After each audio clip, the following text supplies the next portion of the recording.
Bot! I'm back. Nagbabalik si Ruthie.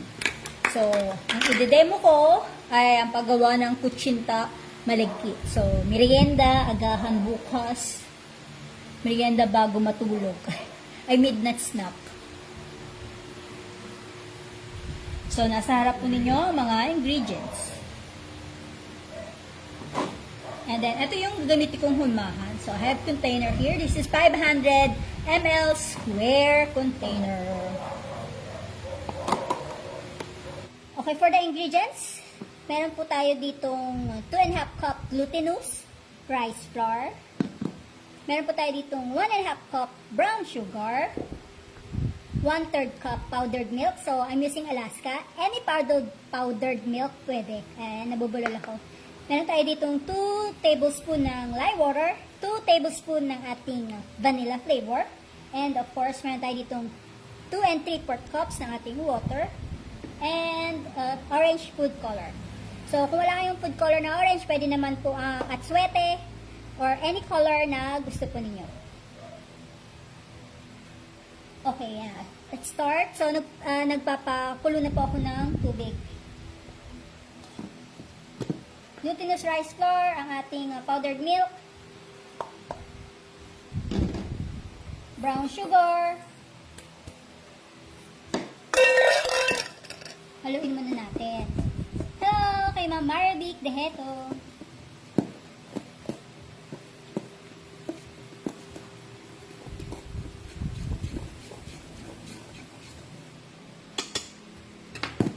So, once na nahalo, ilagay natin ang ating tubig, water, ang ating vanilla, at ating lye water. Tapos, haluin natin ulit.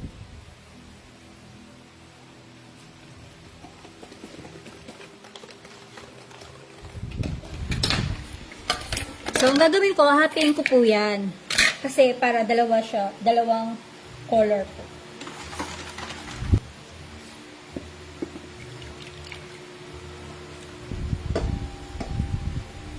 So, pangkain lang po namin to. Pero kung gusto nyo ibenta, pwede rin. So, ayan, hinati ko siya sa dalawa. Yung isa, ano ba madami? Lalagyan ko ng food color na yellow. Orange pala nito.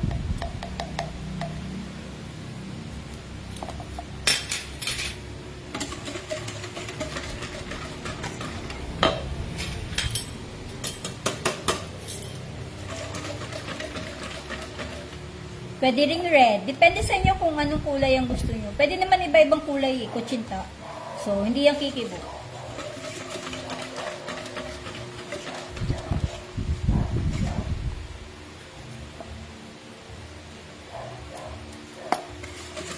Ayan. Taran. So, two-tone color ang gagawin natin. Ito wala ng kulay. Hello kay Marilu Pincer, si Margin Milare, and si Catherine Gersugal. Hello, ma'am! So, meron tayo nito. Tabi lang natin yan. Tabi muna natin itong may kulay. Ito munang walang kulay. So, maglalagay tayo ng 1/4.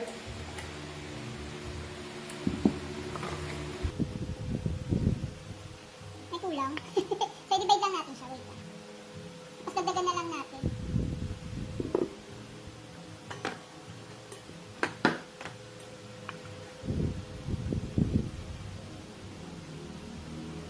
Ito muna. I-steam natin ito ng 15 minutes. Ayan. Lagyan natin dito.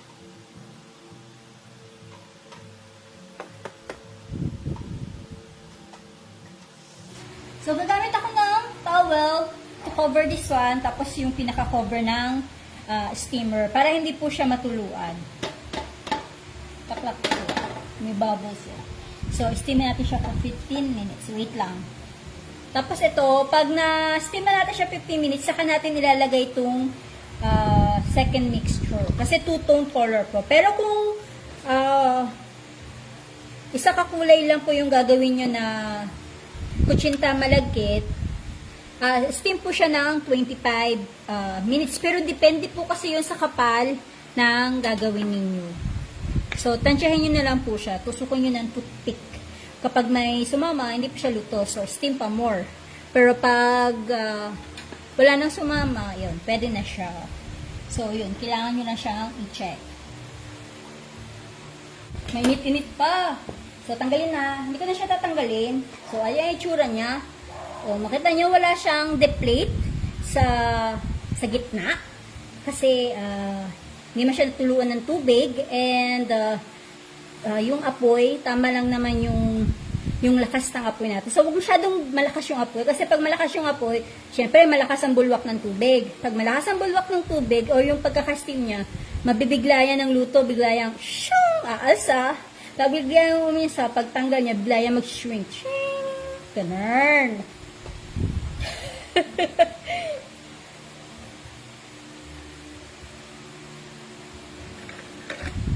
Susukatin ko na. Hindi ko na hindi ko na siya tatakalan. Susukatin ko na lang siya. So, maglalagay ako dito.